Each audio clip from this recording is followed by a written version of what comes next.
We're primarily interested in how cancer begins and how it is maintained in a person's body, even in the face of nasty chemotherapies and other insults.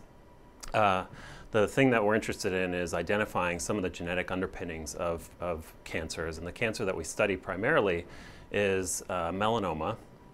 Melanoma is the skin cancer. It's very aggressive and can be deadly. In the US alone, it kills about 10,000 people per year, and worldwide that number is much larger. The things that we're doing in the lab are trying to identify some of the genetic abnormalities that give rise to this disease. And the ultimate goal is to identify some of these abnormalities and to use them as drug targets with the hope of providing patients with drugs that will eradicate their disease. At UMass, we are collaborating with some of the folks in the clinical departments, and what they do for us really is we are basic scientists, and what we're trying to do is to understand some of the really fundamental mechanisms that underlie cancer.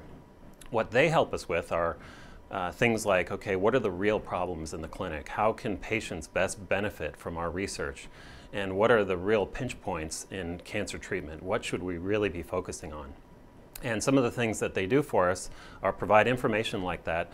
But in addition, there are linked to the patients. And so when we want to understand what's wrong with a patient, we can talk and go through the clinician. There are times where we use patient samples, of course with consent, but we use patient samples to try to validate some of the things that we find in the lab, and these are incredibly important things that help push our research forward. The funding from the Cancer Walk really helps our lab because we have an overabundance of projects, and there are many people out there that can work on these projects.